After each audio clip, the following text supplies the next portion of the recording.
ایک عاجزانہ درخواست ہے کہ مزید ایسی تاریخی معلومات سننے کے لیے میرے چینل کو سبسکرائب کریں۔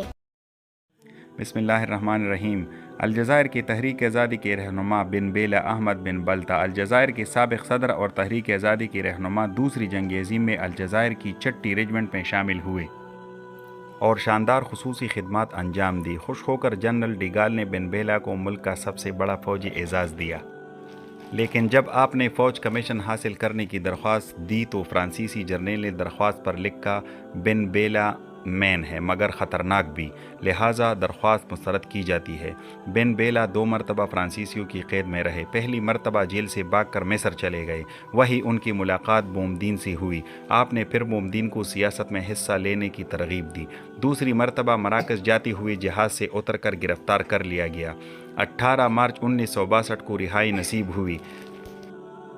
اگرچہ الجزائر میں انقلاب لانے کی خاطر باقاعدہ اور منظم چھاپہ مار جنگ کا آغاز 1 نومبر 1952 کو ہوا، لیکن جہاد آزادی دراصل 14 جون 1830 سے شروع ہو چکا تھا، جب فرانس نے الجزائر میں تسلط کے ارادے سے قدم رکھا۔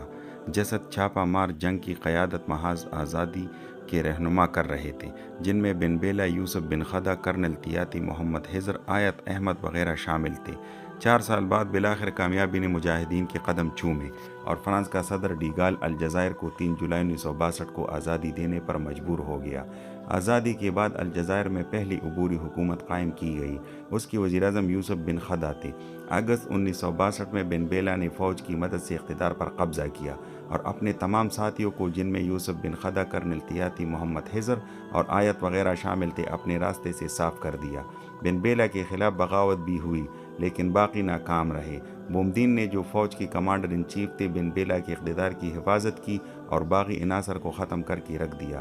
8 دسمبر 1963 کو نیا آئین منظور ہوا اور وزیر اعظم بن بیلہ 5 سال کے لیے صدر منتخب ہوئے، مگر 19 جون 1965 کی رات 3:30 بجے وزیر دفاع اور کمانڈر ان چیف بومدین نے، جو نائب صدر بھی تھا، بن بیلہ کی حکومت کا تختہ الٹ دیا اور بغیر کسی خون خرابے کی حکومت پر قابض ہو گیا۔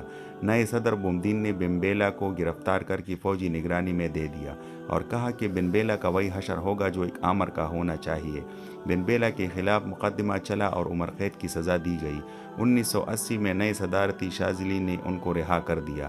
بن بیلہ نے اپنے مختصر دور حکومت میں ملک کی اقتصادی حالت بہتر بنانے کی کوشش کی تھی۔ آپ نے تمام کارخانوں کو سرکاری تحویل میں لے لیا تھا۔ مزید ایسے بہترین معلومات سننے کے لیے چینل کو سبسکرائب کریں اور بیل کا بٹن دبائیں۔